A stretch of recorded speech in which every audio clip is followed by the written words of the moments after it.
Okay, hello everyone. Today we're going to talk about zkSync Paymaster or Paymaster on zkSync network. And compared to other talks, which are a bit more technical and a bit more on lower level of abstraction, I'm going to focus more on a high level of abstraction, which means how we can enhance the experience of users on zkSync by providing Paymaster and its capabilities on a chain like zkSync. So let's start. First of all, what is Paymaster? When you start learning about Paymaster, you will see different definitions, how it can be used, how it fits into the narrative of Ethereum and so on. But there is a little resource that said what exactly is the Paymaster. And I think it's really important to figure out at the beginning that Paymaster is just a smart contract. It's a smart contract like any other smart contract on zkSync, and you can do with it the same things that you can do with other smart contracts. For example, it can be deployed. When it's deployed, it has its own address. When you send tokens to it, you can fund it. Those things are fundamental, and everyone knows it about other smart contracts.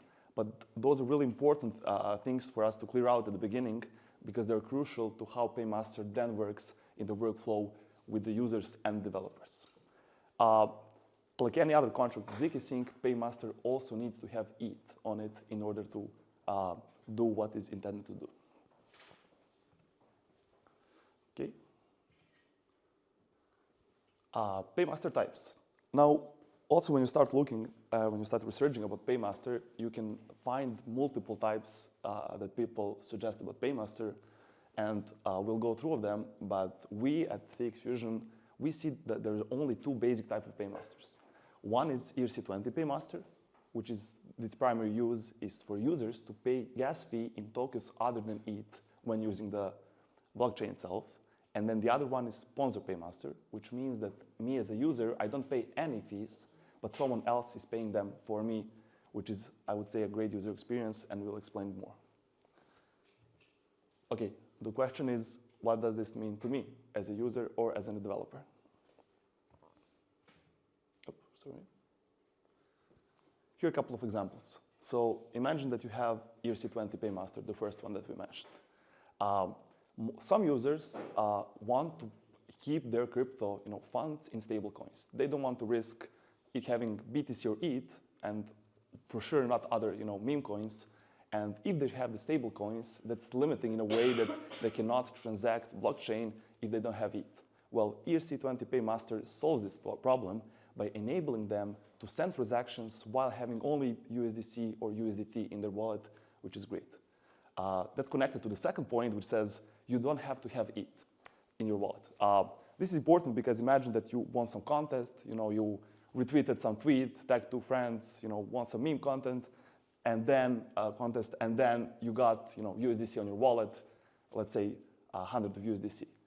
If you want to do something with that, to withdraw it from zkSync to Ethereum or to send it to someone else, well, you need to convert some parts of it to ETH, and then switch back to the website that you want to send, some bridging a portal. Well, with this Paymaster, you don't have to do that.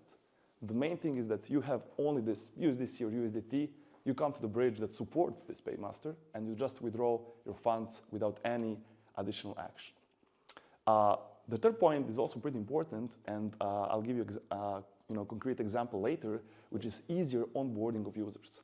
So imagine that you're a game or you're any other dApp on zkSync, and you want to onboard as many users as you can, without them having friction to come to your website and use it. Well, this helps, right?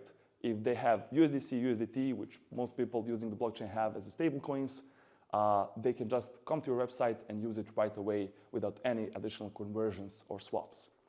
And the fourth one is also pretty interesting because in one of our collaborations with external partners, we figure out that this Paymaster actually solves their legal issues. What do you mean by that? This company has its own token. It's ERC20 token on zkSync, okay? But their users are not Web3 users. They're like normal users who just get paid in this token, okay? This means that this group of people is not native to what staking is, what swapping is, what ETH is, at the end of the day. So they do not want to convert it. But not only that, the company itself has a problem when their users convert this token because it creates legal problems for them. And by providing paymasters, actually our company provided the paymaster for them, ERC20 paymaster, we actually solved their legal issue because now the users can just use this token in order to withdraw from zkSync to Ethereum or use it in any other way on the zkSync itself. That is the ERC20 paymaster. I'll show you some examples later. And then for the sponsor paymaster, it's kind of the same, but instead of users paying the gas fee, someone else is doing that for the users, okay? This is pretty powerful because it enables you to reward others for taking a specific action. Imagine that you say like, hey, if you convert some token to my token as a company, I reward you, but you not paying any gas to convert it. And then what it does, it sets you apart from any other competition. Example that you have multiple swaps or multiple tokens, but then when you're using, let's say, our product, you get this reward by someone sponsoring the gas for you. Even though it's a couple of cents, you feel special because someone did this for you. Someone paid for you, and that's a rewarding experience. And then the last point that we'll also talk about more is give additional value for your projects. For example, NFTs. We at Txfusion did a collaboration with almost any NFT on zkSync. When they come to our website, when their holders come to our website, they don't pay any gas when transacting, which is pretty rewarding because by you just being a holder, you get this special award. And it's not just you having a cool PFP picture. It's not just you being part of the community and getting an alpha on Discord. You actually get additional value by holding this NFT and using the paymaster. Okay. Here's the video. Oh, it's a bit cut off. This is our website. So I selected the wallet that I wanted to transact to. Now I'm choosing a token. Let's say I use USDC. Okay. I specify the amount. It's just 2 USDC for the demonstration purposes. And then I have the estimated gas. It's 2 cents on zkSync when paying it. But then I can select the additional fee token. And let's say I select, multiple tokens are offered. I select USDC as a fee token also. Then I'm waiting for gas to be calculated again. It's also a couple of cents when it does. But now I'm using USDC both as something that I want to transfer and also as something that I want to pay gas with. So you see it's a 7 cents. And then on the review page, I transfer 2 USDC. I pay 7 cents in the fees USDC. So in total, I pay 2.07 USDC as a final sum. And then when I send it to the other wallet, I did not use any ETH. I just spent my USDC from the wallet. You confirm it in your MetaMask. You'll notice that the MetaMask transaction is a bit different because it uses the paymaster behind the scenes. This is the paymaster data. And then as you confirm it, as you sign it, your transaction is submitted. And after a couple of seconds, you send 2 USDC to the following address. Okay, this was the ERC20 paymaster example. This is the sponsor paymaster example. So it's also the same website. This is our portal, by the way. I select a contact that I want to send some funds to. And now you'll notice that, okay, I'll first select a token. You'll see that I'm sponsored by some NFT. It says that I'm sponsored by them. I also select USDC. I put the amount. It's also 2-1. But now I can choose who is sponsoring me. Because I hold multiple NFTs, I can choose which one I want to pick as my sponsor. I selected Moody Mites here, which is main NFT collection on zkSync. And then when I click continue, you'll notice that here I have the amount of 2 USDC that I'm sending, but I don't have the fee. The fee is sponsored by Moody Mites NFT. Okay, so the total is 2 USDC, and when I do the transaction, the MetaMask pop-up is also a bit different, which is because it's a paymaster transaction, and it has the data that you can check about it. So when you signed this pop-up, your transaction is submitted, and it also said the gas transaction is sponsored by Moody Mites in collaboration with Txfusion and powered by our Txfusion that we'll talk about soon. So that's it. That's the demo. Now let's talk about this Txfusion. How do you actually build a paymaster on zkSync? This is the question that can be answered from multiple angles, but let's get in general high level of view. You should get familiar with the concept. You should explore what the paymaster is, how it works, how it fits into the whole zkSync ecosystem, and you can find multiple great resources from Meta Labs, company behind zkSync, that presented this and explained this in detail. But then when you get familiar, you need to read the docs because Paymaster is a smart contract. You have to get familiar like what exactly you have to build, interfaces, other developers, let's say developer stuff that are necessary in order to develop this. And then when you read it, you have to write the code, right? And it's not just writing the code, it's writing a lot of code. It's not something that you can use out of the box, especially if you want to customize it. Also, MaterLabs provided great examples of how to write the code and great tutorials how to do that, but you have to do it yourself. You have to be the one who will spend the time and put the effort in order to write it. When you write the code, this is not centered, but okay, you have to customize it. Examples that MaterLabs provided are great, but it's probably not something that you can use out of the box if you have a specific use case, right? You want to customize it to your needs in order to be useful to what you want to do. After that, you test the code, okay? You spend some time, you find the bugs, you want to, of course, fix them. So if you want to fix them, you write the code again, and then test the code again, and then write the code again and test again. You get the point. Finally, after this whole process is done, you audit your code, and then you're ready to go. Here we pose the question, is this the only way?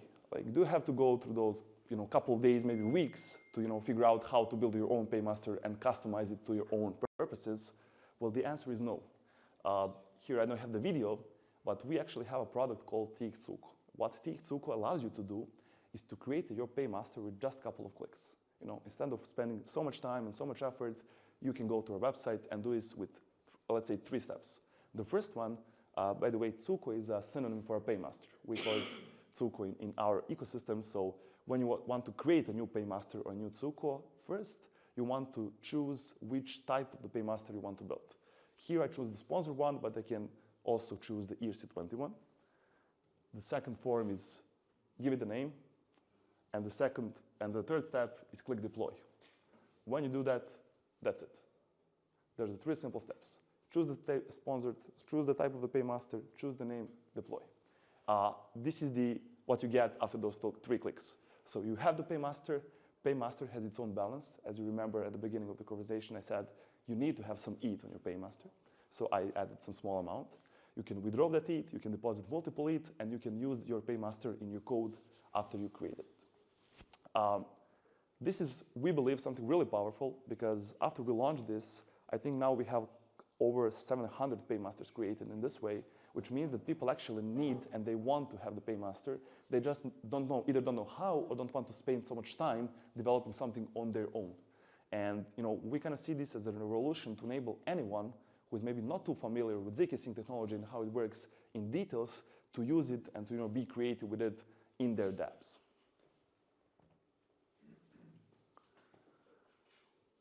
Okay, this was Txfusion. Now, Txfusion is not a standalone product. We wanted to integrate multiple other features to it in order to enable people not just to create the Paymaster, but to use it and then track it and then additionally customize it. We introduced something called restrictions, so let's see what they are. You should look at the restrictions as a set of policies behind your Paymaster. Restrictions are also smart contracts. You as a developer can create your own, but then what's more powerful is that you can connect it with your Paymaster using our UI without any additional line of code. When I say set of policies, you actually bring value on top of the existing 2 types of Paymasters. At the beginning, I mentioned there are only 2 types. Well, if you look through the videos and through documentation and through presentations, you'll see that people mention something like gasless Friday, which means that you don't pay gas on Friday, or NFT Paymaster, like you don't pay gas if you have NFT. Well, those are all either ERC20 or sponsor Paymaster, but with additional policies on top of that.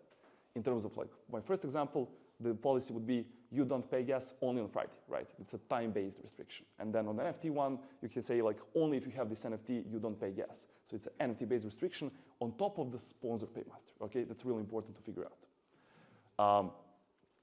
One Paymaster can have multiple restrictions, so you don't have to limit yourself. You can say hey, I want to pay gas fees only on Friday, only for, let's say, holders of specific NFT, and only, for the transactions created by this smart contract.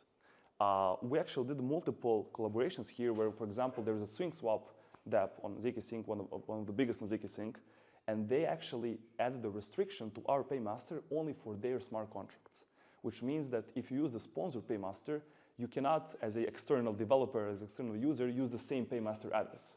The trouble here is that paymaster addresses are visible. When you do the transaction, you go to the block explorer, you can see the paymaster address.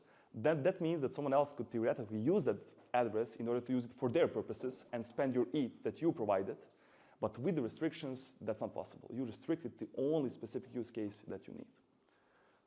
Important point also is that one restriction can be connected to multiple paymasters. So, for example, when you have a paymaster that says, I only want to have gasless transactions for holders of NFT, you can connect that with our portal and bridge, with SyncSwap, with other multiple applications, zkSync, with one restriction.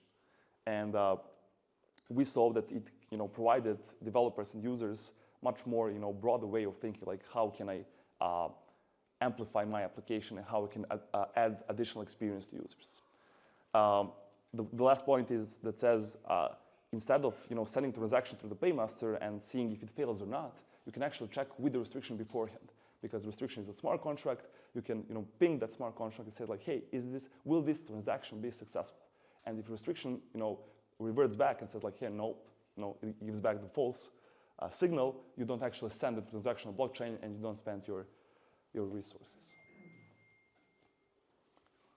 Okay, a couple of examples. So currently we support these 4 types: user, smart contract, function, NFT restriction. I think they're pretty self-explanatory. So user whitelist restriction means I want to specify 5 addresses that only those users can use this paymaster, and that's it. For the smart contract, it's similar, like only this smart contract can use the restriction. For the function whitelisting, it goes even further that says only this function on this smart contract can use the restriction. You can imagine the example here with NFT. So you have one function on some specific smart contract, and you want to restrict it only for this one. Well, this is the example where we use function whitelist restrictions, and then NFT restrictions. I already mentioned them a couple of times. Yeah, those are all open use examples, so this is not something theoretical that will be used 5 years from now. People basically use it every day. And the important thing with all of this is that everything is fully on-chain and fully transparent. So we do not have our own service running something for you and then doing back with the transaction, data or something like that. You can actually check all of it on-chain and see for yourself if you are willing to use it or not. Here's just a simple view of how it looks like. So here's a list of restriction. You'll see the restriction name, same as paymaster name, and you'll see type, user contract or NFT restriction. And then because each restriction is a smart contract, it has its own address that you can use to connect. When you go to the specific restriction, here's the grid restriction, it's the smart contract one. You actually whitelist it to this smart contract. You can add additional smart contract if you want, or you can add it to restriction in order to support multiple others if that's the case. The last thing I want to point out here is that monitoring part is something that we pay a lot of attention to. So if you use your paymasters, you probably want to see how the paymaster usage is connected to your data. Okay? Here we provide the monitoring component that shows some statistics that can be pretty useful for you to compare, like if your users are actually using the paymaster or funds that you provided, or this is something that you should scrap. So here you can see ETH time per day, but also like how many active users you have, how many total transactions, and then at the bottom you have a list of all the transactions that you did. You can connect them and go direct to the block explorer to see them, and then of course which user use what. And you can play with multiple other filtering here to customize. Okay, this is most of it. I want to summarize a couple of points. So, first point is basic points. In order to send transaction blockchain, you have to pay gas fees. That's, I would say, obvious, but it's important for users who are not native to Web3 to explain this. These fees are by default paid by ETH, right? And the Paymaster technology is actually the technology that changes this. What should I mention here? As a native Paymaster support. That means that there is no separation of accounts who can or who cannot use the Paymaster. Actually, everyone who created an account while on zkSync can use this Paymaster feature out of the box. Okay. is Txfusion. So Paymaster creation takes time, as we saw. These days, rather weeks, and Txfusion solves this. You can create your Paymaster in 3 clicks, a couple of labels, and it turns out that instead of spending weeks, you can spend minutes. It's not just great. You can track your transactions and monitoring, and you can additionally customize it without writing any additional line of code, which it needs.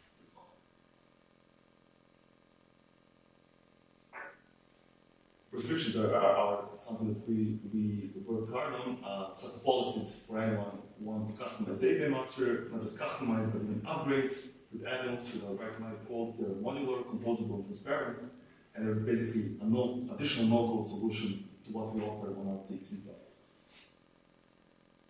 Okay. And the last one is you can try all of it out today. We have those are the links that you can visit. So it's Txfusion. We're building Txfusion to be one node platform for everyone who wants to use or build on zkSync. We have a portal that I showed in the example. We have a bridge, and then this Paymaster is connected to all those products. And we actually deployed a simple, kind of hackathon type of project, which is called Playground, that you can play with all the tools that we provide and try it out for yourself on your custom tab as you want. Okay, so that's it. Here at Txfusion, we're building Txfusion as a product, as mentioned, all-in-one platform for building and building with Txfusion. My name is Filip. You can find me on this handle, Twitter, X. And yeah, I'll be happy to take your questions.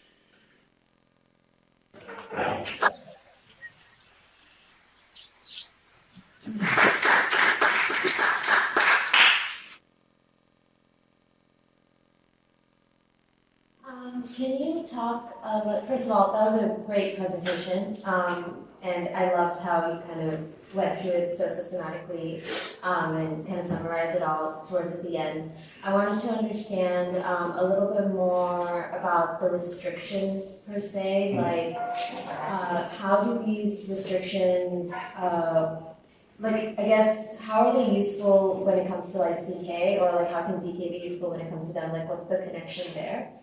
Yeah, so if you can kind of speak a little bit more to that, or what use cases you think you'll see where zk and this kind of Paymaster Paymaster restrictions will really take off. Yeah. So as mentioned, like restrictions are something that we think about on more like high level abstractions. So we're not going into the zkP technology itself. We're providing something that people can click and use it, right?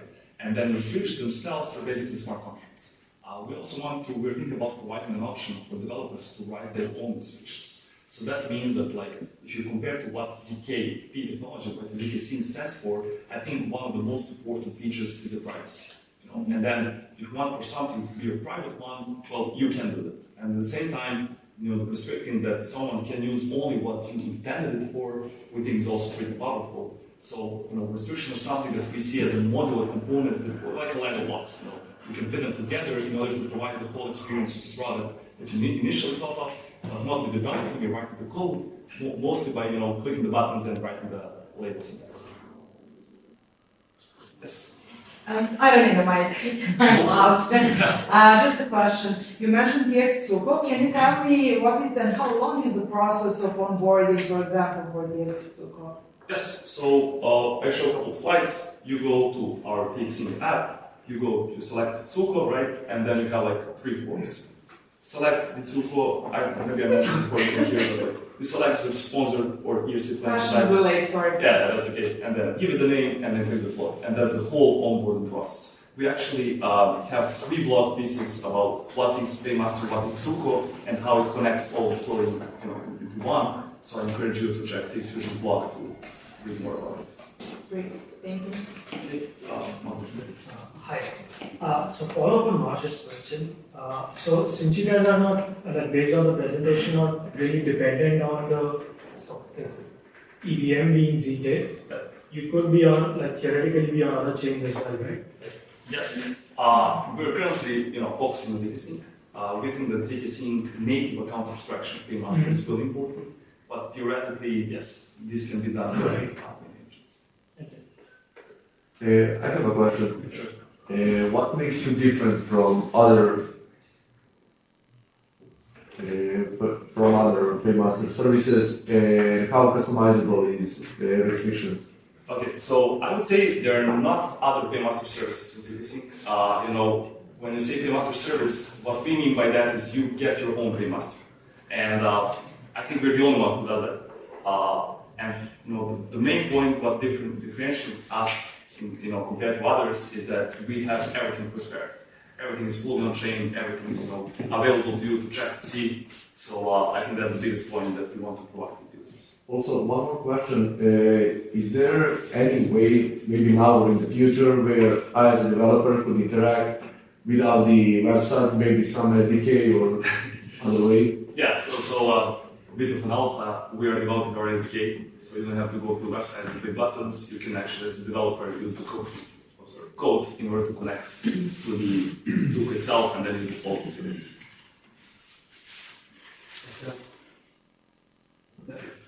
One more? Yeah. You and them? Thanks. Yeah, that's another question like before, but one on the product side related to restrictions. So I would ask, like, what are your thoughts on like the limits of the restrictions? Because I think this is like a really powerful tool to make your platform more immersive for users. Yes. I was thinking like of a case where you have a platform and you have your own token and you can only use that token, but for example, users can stake that token and they pay the fees in that ERC20 token. But for example, maybe then the platform can give the option for a certain amount of the staked token to check if it's possible to check, like depending on the amount of staked token, like can the user get gasless transactions? Yes. Or some other features. That's a good question. That's definitely not limited restriction. So you can specify anything that you want, any kind of logic. That's why we deploy it as a smart contract. So if you want like some token, with a specific amount of the token, that's definitely possible. The current limitations, restrictions are that we are providing on 4 of them, but as I mentioned, like we are thinking about providing an option to write your own restriction and UI to connect it, and of course SDK parts to use it. Thanks. Yeah, this is really cool. I like this. I have one question. If I remember correctly, in this demo video you showed where you were using the ERC20 way of paying for things. Yes. In the beginning it was like 2 cents with ETH, and then with USDC it was 7, I think. Was it just a regular price increase, like gas price increase, or is there some swap happening behind the scenes? How does that work? That's actually, so zkSync lowered gas fees dramatically in the past, let's say, 3 months. And then before that, our kind of business model in terms of using this Paymasters was like, if you want to use the ERC21, you will pay additional extra, percent of it. So that kind of stayed. But now when it's 2 cents, it doesn't really matter, right? Yeah. And there is no additional swaps happening behind the scenes because zkSync as a chain handles all that for you. So in terms of like, the real cost, I think maybe it will be from 2 cents to like 3, maybe 4. It will be like 3 times of the amount.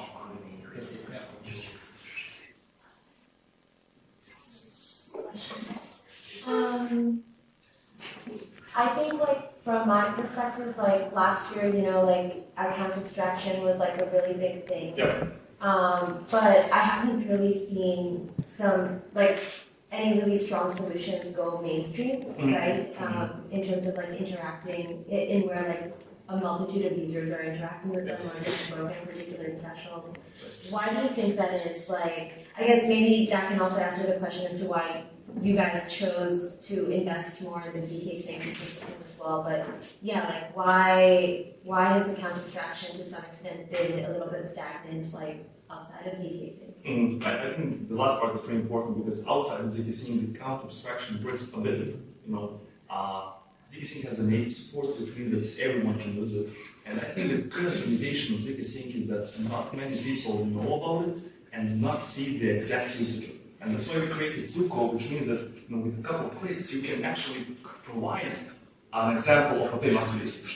And that's what we saw with SyncSwap, which if you connect to their website, with your wallet, and you hold an NFT, you use the Paymaster. And then I think hundreds of people use it daily.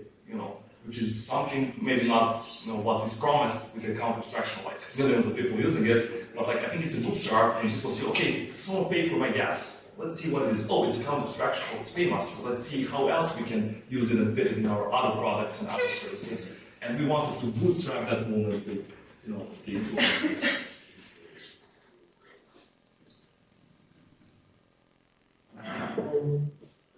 That's it. Thanks again. Thank you.